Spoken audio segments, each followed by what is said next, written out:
예수님이 화를 안 내셨는가? 아니, 예수님도 화를 내셨어요. 우리가 분노가 없을 수가 없습니다. 여러분 괜찮아요. 저주를 해도 괜찮아요. 그 대신 요즘은 아주 작은 일에도 크게 화를 내는 화가 많은 사람들이 많습니다. 성령의 열매들인 인내와 온유 등과는 거리가 먼 것 같은데요. 그렇다면 화를 자주 내거나 화가 많은 사람은 올바른 크리스천이 아닌가요? 특별히 최근에 들어오면서 우리의 시대의 한 특성, 사회의 특성을 앵그리 시대, 화를 내는 시대로 바뀌어지고 있습니다. 그런데 화를 내는 것 자체가 나쁘다. 저는 그렇게 생각하지는 않습니다. 잘못된 것을 본다든지 내가 불편한 것을 경험하게 되면 화를 내는 것은 인간의 보편 정서입니다. 문제는 어떨 때 정확히 화를 내고 화를 내지 않아야 될까를 분별하는 지혜와 능력이에요. 이 능력이 없기 때문에 우리는 아무 일에나 화를 내고 결정적으로 화가 나야 될 때는 그냥 도망가듯이 도피해버리면 그 화가 내 삶을 이렇게 억누르는 독이 될 위험성이 참으로 많습니다. 우리가 성경을 보면 하나님은 화를 안 내셨는가? 아니, 하나님도 화를 많이 내셨어요. 예수님이 화를 안 내셨는가? 예수님도 화를 내셨어요.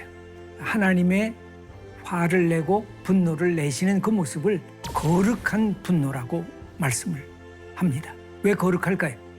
하나님은 약자에 대한 불의가 횡행하는 것을 보면서 하나님은 분노하십니다.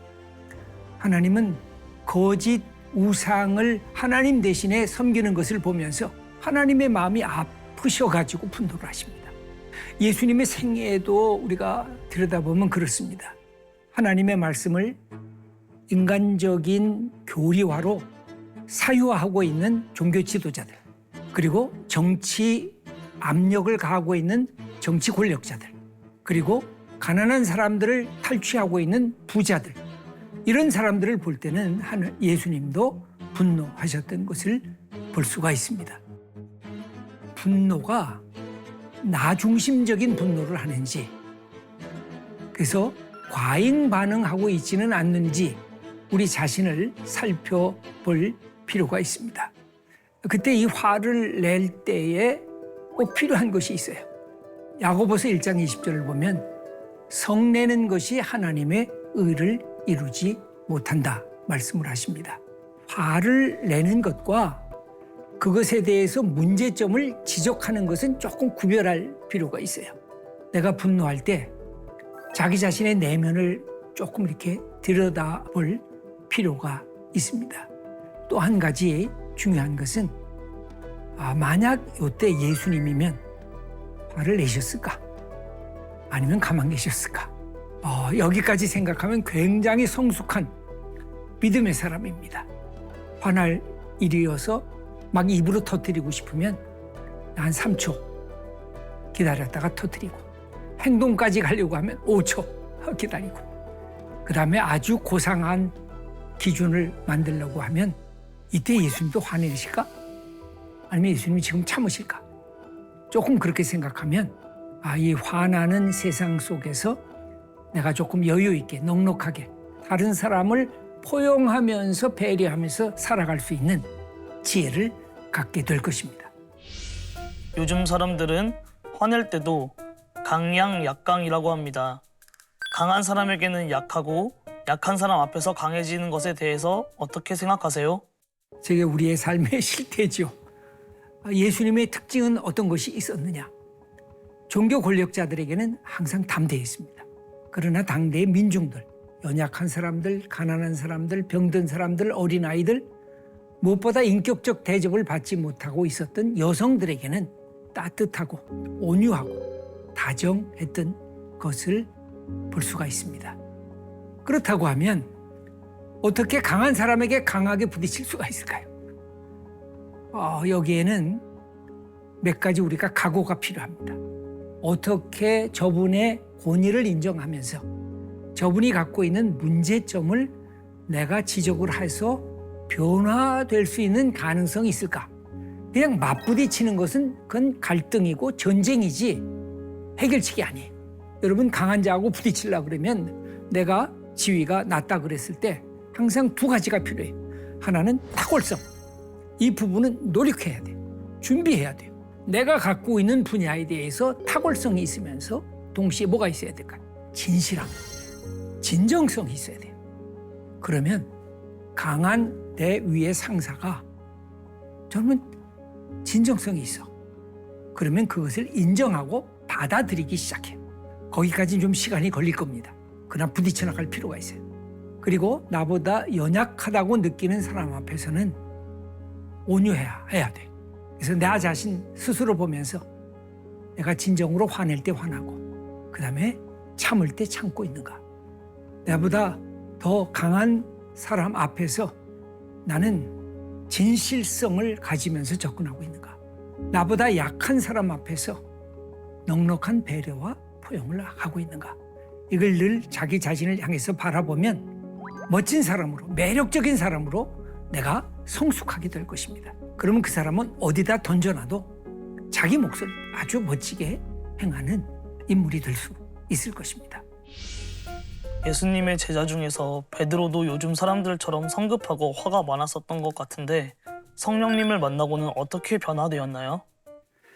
복음서에서 나오는 제자와 사도행전에서 나오는 제자가 전혀 다릅니다. 복음서에 나오는 제자는 제자라고 하는 직분을 딱 받았음에도 불구하고 굉장히 이기적인 제자예요. 복음서의 제자는 자기가 예수님을 믿으면서 얼마나 더 높은 자리에 올라갈까, 이것이 주된 관심이었어요. 근데 베드로가 예수님을 3번 부인하면서 완전히 자기 자신의 삶이 별거 아니라는 사실을 밑바닥까지 경험을 합니다. 그때 예수님이 다시 찾아오신 거예요. 그리고 성령의 역사가 그에게 임한 것입니다. 그러면서 변화되기 시작합니다. 그래서 베드로는 예수님을 부인하면서 철저한 자기 한계, 눈물 흘리면서 통곡을 했잖아요. 그때 하나님의 성령이 그에게 임하게 됐습니다. 그래서 그의 인생에 관점이 바뀌어졌어요. 이제는 예수님 때문에 예수님을 사랑하면서 어떻게 하면 예수님을 사랑하기 위해서 나라는 존재가 필요할까? 내가 어떻게 예수님의 마음을 내가 닮아갈 수가 있을까? 내가 예수님이 원하는 것을 내가 어떻게 해야 하나님이 기뻐하실까? 이것을 품는 사람이 됐을 때 베드로는 넉넉한 사람이 됐을 뿐만 아니라 유대인이라고 하는 그 작은 굴레를 훌훌 벗어나서 당대의 이 아시아와 그 다음에 온 유럽과 세계를 향한 꿈과 비전을 가진 넉넉한 사람으로 바뀌어졌어요. 그래서 그때는 그가 단순한 자기 문제 때문에 분노하고 화를 내는 게 아니라 어떻게 하면 이 하나님의 말씀이 온 세상에 퍼질까? 이걸 위해서 내가 어떻게 쓰일까? 내가 그런 사람일까? 그것에 대해서 자기 속에 분노하고 그리고 거룩한 분노를 통해서 하나님의 역사를 내가 이루겠다. 이 우상과 거짓과 불의가 가득한 세상 속에 하나님 나라를 내가 만들겠다. 그 거룩한 욕망이 그를 붙들면서 그는 세계를 향한 선교사로 나서게 되는 것입니다. 그 점에서 화를 내는 것, 분노하는 게 나쁜 게 아니라 대상이 명백한가? 그리고 무엇을 위해서 내가 분노하고 내가 화를 내는가? 그것만 바르게 판단하면, 그래서 화를 내는 것 자체를 너무 두려워하지 말고 내가 뭘 화해야, 어떻게 해야 되는가? 그 부분을 더 관심 가지시면 아주 소중한 하나님이 쓰시는 그런 사람이 될 수 있을 것입니다. 크리스천이 화를 내야 할 때와 화내지 않을 때는 언제인가요? 우상 숭배에 대한 분노, 이게 가장 큰 것입니다. 그래서 하나님을 대체하려고 하는 모든 것에 대한 분노, 이게 아주 중요한 것이고요. 두 번째는 불의와 억압에 대한 분노, 사회적 약자를 함부로 억압하고 인간의 존엄성을 회방하는 것, 그것에 대한 분노. 그래서 우리가 어디든지 가면 인간이 고통을 받고 하나님의 형상으로 훼손당하고 있을 때 이거 그러면 안 돼 하고 마음속에 복된 마음이 있으면 그 사람을 통해서 역사가 바뀌어지기 시작합니다. 그 사람을 통해서 치유가 일어나는 것입니다. 그 다음에 세 번째는 위선과 거짓에 대한 분노. 형식적 예배에 진노하시는 하나님. 하나님이 그러시죠. 너희가 성전 뜰만 밟고 있구나. 나 그거 내 마음에 안 들어. 진짜 예배를 드려라. 하나님을 사랑하는 마음으로 예배를 드려라. 그러다 보니까 예수님도 그 정신을 이어받아가지고 성전을 정화하는 사건을 벌이시지 않아요. 하나님의 성전이 인간들의 탐욕의 자리로 더럽혀질 때, 그 다음에 위선적인 종교 지도자들, 그래서 예수님은 그들과 치열하게 부딪혀 나갑니다. 그래서 우리가 마지막으로 생각할 것이 분노의 기준이 이 분노가 나 자신을 위한 것인가 아니면 하나님과 이웃을 위한 것인가. 그 나의 분노의 방식은 말과 행동이 상대를 파괴하는가 아니면 이 분노를 통해서 오히려 상대방이 새롭게 살아나는가. 분노의 결과는 이 내가 분노함으로 하나님의 의와 사랑을 드러내는가 아니면 내 속에 감추어진 감정만 그냥 쏟아붓고 마는 것인가. 이게 중요한 과제라고 여겨집니다.